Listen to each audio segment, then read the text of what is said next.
Hello, welcome back to another vlog. বলে কেমন আছো? আশা করি সবাই ভীষণ ভালো আছো। চলে এসেছি আবারও একটা নতুন ভিডিও নিয়ে। হ্যাঁ, শুরু হলো নতুন পথ চলা, একটা নতুন অধ্যায়। 22শে সেপ্টেম্বর 2025, যেটা হওয়ার কথা ছিল ঠিক 2 বছর আগে মানে যেটা হওয়ার কথা ছিল 2023 সালে।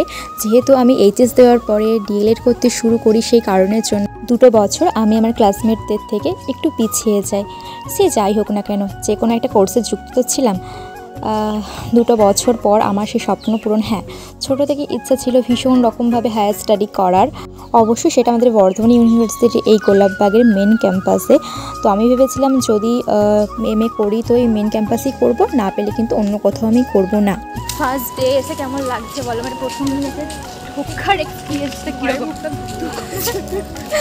তো দেখা যাক প্রথম দিন যেহেতু, নেক্সট আরও কী হয় সেটা শেয়ার করবো আস্তে আস্তে।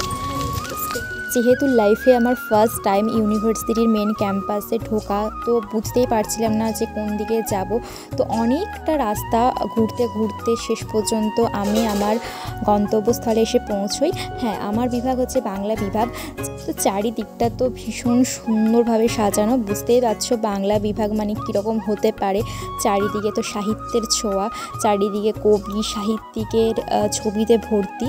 প্রথম দিন অনেক অচেনা মুখ, তার মধ্যে কিছু চেনা মুখও ছিল যদিও।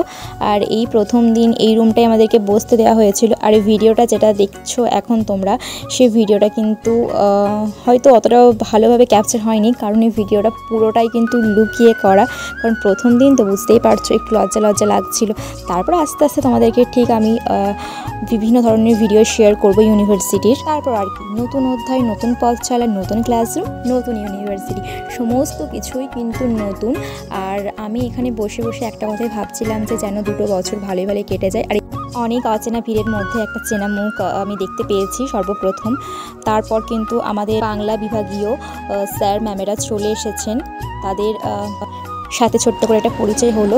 তারপর কিন্তু মা টিফিন দিয়ে দিয়েছিল, তো টিফিনটা খেয়ে নিলাম। তারপরে চলে এলাম আবারও ক্যাম্পাসটা একটু ঘুরে দেখার জন্য। আর এই যে ব্রিজটা দেখতে পাচ্ছ, এই ব্রিজটার ওপারে কিন্তু আছে তারাবাগ ক্যাম্পাস, যেখানে কিন্তু হোস্টেল আছে, মেয়েদের হোস্টেল। আর এই ব্রিজটা হচ্ছে হোস্টেলের মেয়েদের কাছে। আমি অনেক ভিডিওতে দেখেছি তারা কিন্তু এটা হাওড়া ব্রিজ নামেই বলে থাকে। তো সেটা একটু ছোট করে তোমাদের সামনে তুলে ধরলাম। আমাদের ফাইনালি সমস্ত কাজকর্ম শেষ, তো চলো এবার বাড়ি ফিরতে হবে। ইউনিভার্সিটির সমস্ত কাজ কমপ্লিট করার পর বেরিয়ে পড়েছি বাড়ি ফেরার উদ্দেশ্যে।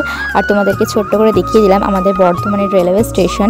সেদিন শরীরটা ভীষণ রকমভাবে খারাপ ছিল, তাই ভিডিওটা আর কন্টিনিউ করতে পারিনি, খুব ছোট্ট ভিডিওর মধ্যে তুলে ধরেছি।